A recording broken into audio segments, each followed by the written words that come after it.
la entrada del programa el día de hoy, ¿qué tal, Fernanda? En la entrada expliqué qué era la espiral del silencio, creada esta idea, esta teoría, en 1974 por una socióloga alemana, Elisabeth Noel Neumann. Pero hay gente que a lo mejor, del público más inteligente de la radio y la televisión en México, que no escuchó la entrada y que vale la pena entender qué es la espiral del silencio. Me parece un tema fascinante, pero ¿quién mejor que Pablo Parás para explicarnos? Tú eres doctor en ciencia política, picudísimo, maestro en estudios latinoamericanos, investigador asociado del Centro de Investigación y Estudios sobre Sociedad Civil, en fin, o sea, tienes una trayectoria importante, Pablo. Rápido, ¿qué es la espiral del silencio y qué estudio hicieron? Mira, te lo resumo de una forma muy sencilla.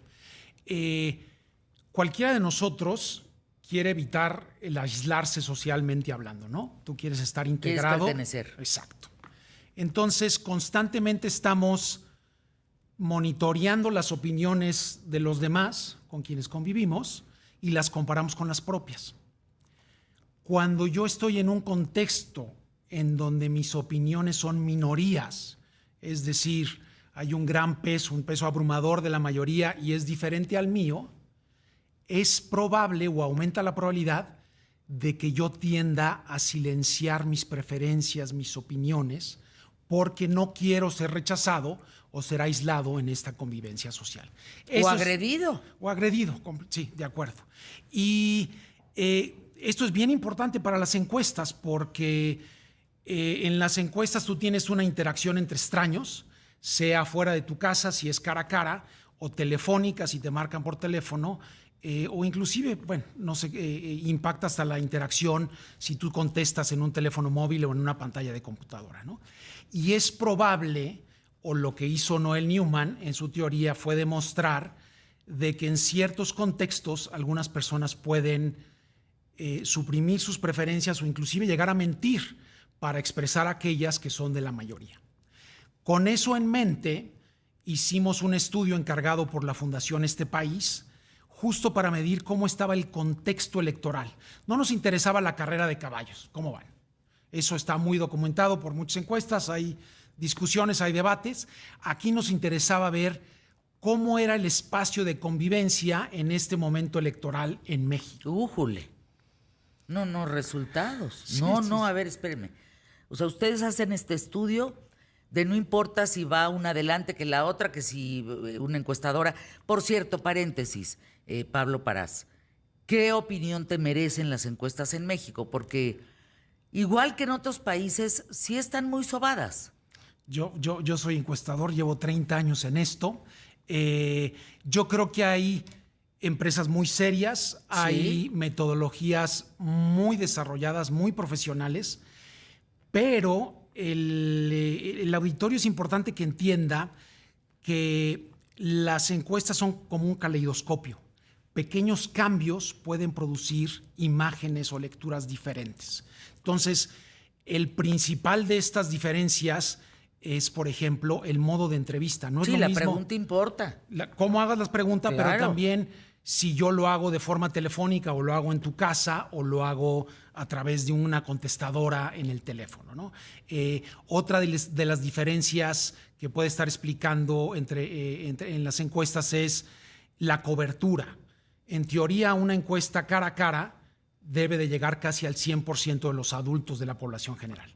En teléfono la cobertura hoy en día es muy buena, arriba del 85%, a menos de que solo uses telefonía fija, que muchos de nosotros ya no contestamos el teléfono en nuestras casas, ¿no? Y Perdón, el otro día me hablaba una amiga, Adriana, ¿qué tal? Fer, te marco porque te tengo una información muy importante, dame el teléfono de tu casa. Y me dice, no contestas. no, pues no. No tenía aparato. Tenía aparato, o sea, ya no sabía, no sé dónde quedó el aparato, básicamente. Pero bueno, entonces, el estudio que hacen ustedes, que me parece interesantísimo, es qué hay en el ambiente electoral en México, en las casas, en las reuniones, en las oficinas. ¿Estamos diciendo la verdad? ¿No estamos diciendo la verdad? A ver, cuéntanos. ¿Cómo estamos viviendo los mexicanos, digamos, este tan importante contexto electoral que culmina el 2 de junio, ¿no? Y para ello hicimos una serie de preguntas. Si quieres podemos empezar a repasar algunas, ¿no? Sí. Y vamos contestando nosotros. ¿Les parece? Yo no participé, por ejemplo, en esta encuesta. Iré contestando las preguntas también. Ok. Uno de los temas que nos interesaba es esta narrativa que no sabemos si es generalizada o no, de la inevitabilidad del resultado, es decir, este arroz ya se coció. Se ha dicho, no, ya, inclusive las encuestas han contribuido a esto para decir si ya está marcado el resultado. Correcto. Y de forma bien interesante vemos, te voy a leer la pregunta textual, ¿no? Algunas personas dicen que el resultado de las elecciones para presidente ya está definido y que va a ganar Morena, pero otras opinan que aún no está definido y que puede ganar la oposición encabezada por Xóchitl Gálvez. ¿Con quién está usted más de acuerdo? Está dividido. El 45% nos dice ya está definido, va a ganar la candidata del oficialismo, pero un porcentaje similar, 47% nos dice no está definido y puede ganar. Ah, caray. Lo cual es bien interesante. Pero fíjense, ¿no? Nadie lo dice más que a través de esta encuesta porque les da miedo no pertenecer en los grupos del entorno. Exacto. Lo que estamos haciendo aquí es medir qué tan generalizado esto y parece ser que no tanto. Por lo menos la mitad del electorado todavía dice hay una competencia, esto está interesante, ¿no? Lo cual también te puede fomentar la participación si tú crees que va a haber, si el partido está bueno, digámoslo de esa forma, ¿no? Otra forma de medir qué tan definido están ya el electorado es preguntar, les damos 4 opciones al entrevistado. ¿Usted ya decidió su voto y nada lo hará cambiar? Ahí el 45% nos dice eso, es decir, ya está la mitad del electorado definida. Casi. Yo ya definí por quién. Esta encuesta fue de hace un mes, esto debe de haber avanzado algo, conforme avanza la elección, uno va definiendo, pero un 27% nos dice, yo ya decidí, pero voy a poner atención en las campañas. Y no te está diciendo, por nada voy a cambiar. Pareciera que ese porcentaje todavía puede cambiar. Es altísimo, ¿eh? Un 17% nos dice, no he decidido y pondré atención a las campañas. Si sumamos estos dos, tenemos casi un poco más de 40% que dice, pues yo voy a estar atento y todavía soy material disponible si alguien me convence, ¿no?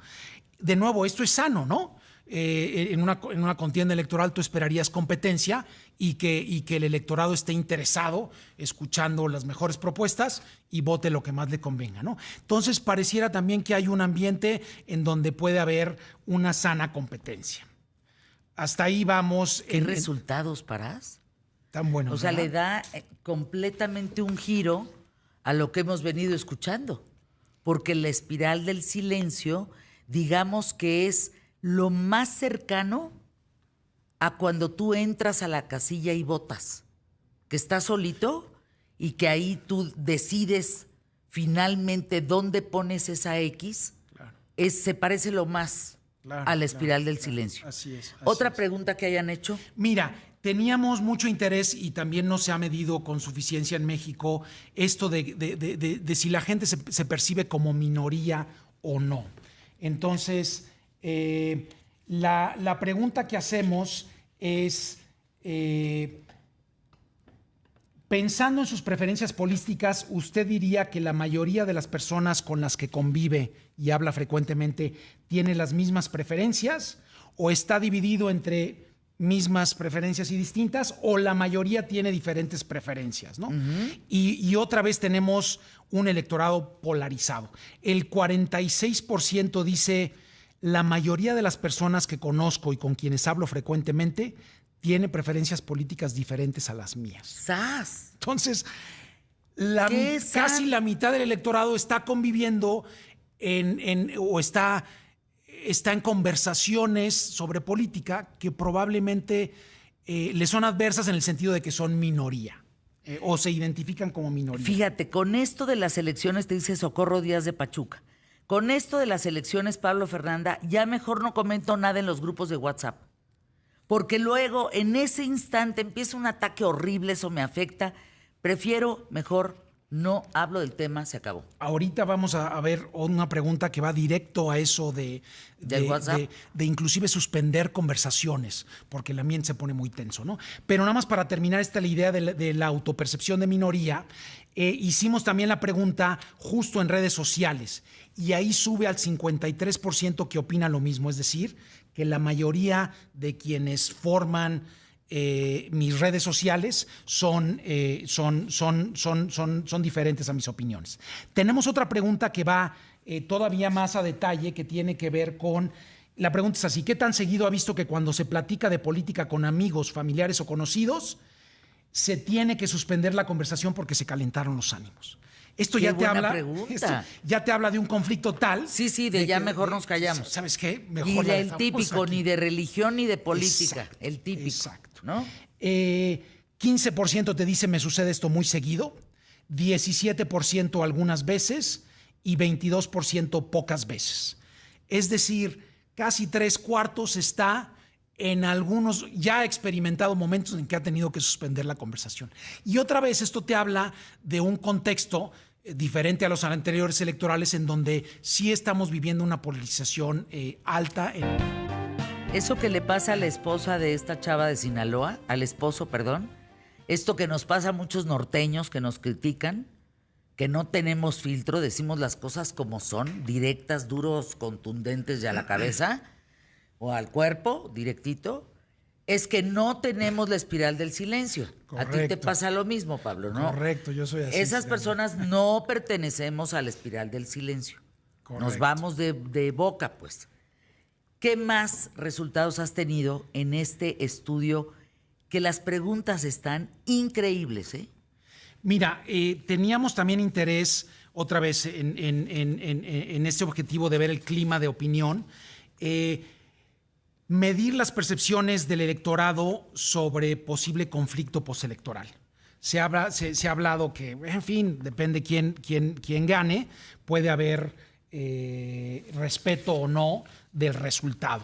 Anda. Y tenemos dos preguntas para las dos posibilidades principales. La primera es: ¿qué cree usted que es más probable que suceda si el resultado de la elección para presidente no favorece al candidato de Morena?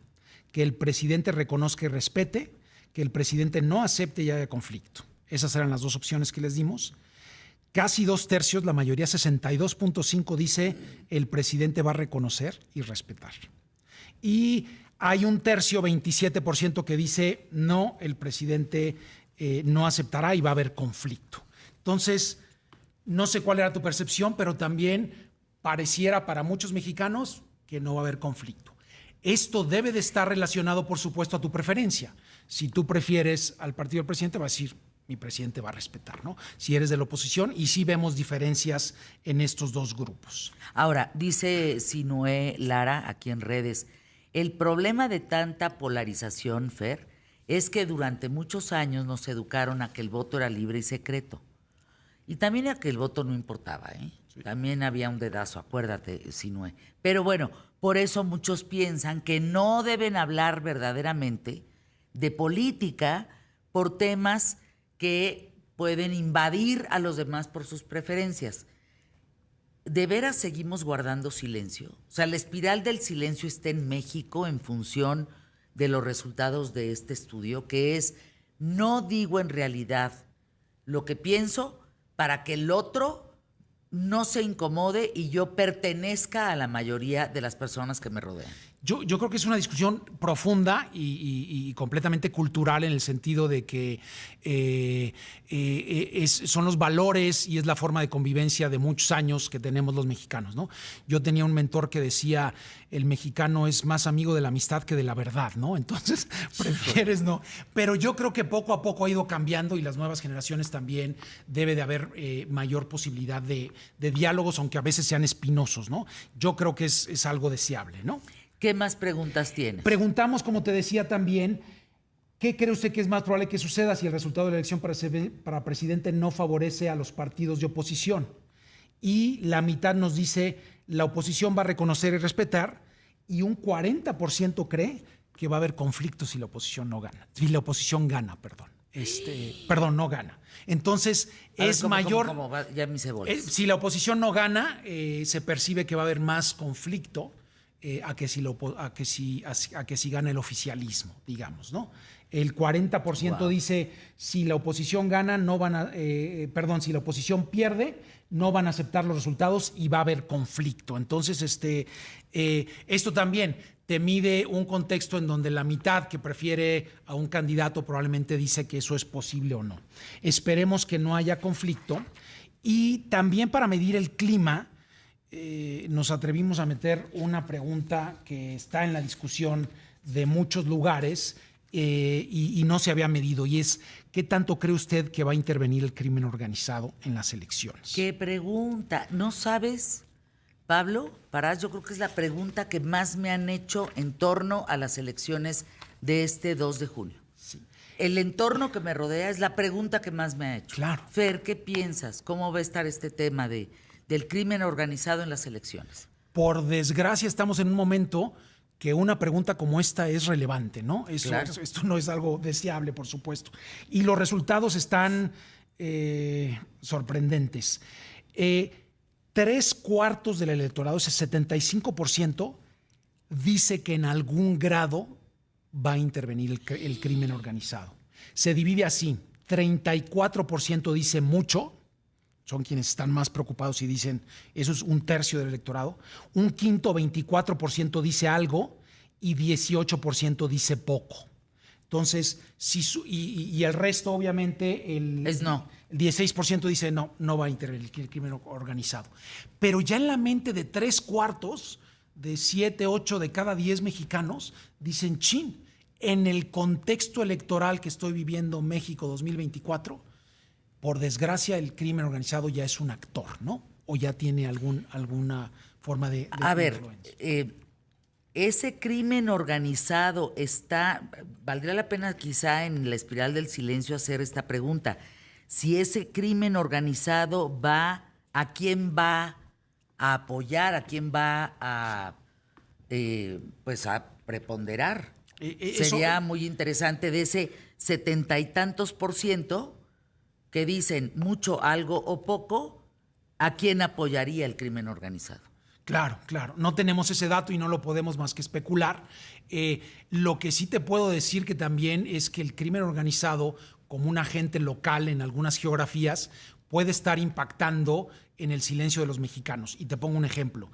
Nosotros, cuando vamos a hacer encuestas en vivienda, en muchos lugares, en algunos lugares de nuestra muestra, nos reporta el equipo de campo, había presencia de halcones, ¿no? Y entonces yo estaba aplicándote la entrevista así, y el entrevistado sabía que por ahí sabían que un extraño, un foráneo a esa localidad. Halcones son los que te están observando a ver qué haces, ¿no? Correcto. Había acudido a mi casa para tener una conversación, ¿no? Entonces, ese es solo un ejemplo de posible interacción, y obviamente hay muchas más intensas y de otro tipo, pero era una pregunta que creíamos que era relevante hacer, de nuevo, por el contexto electoral, para ver si esto pesaba o no en las percepciones de los mexicanos. Te dice, ¿no?, George Parma y Velasco, qué interesante, Fer.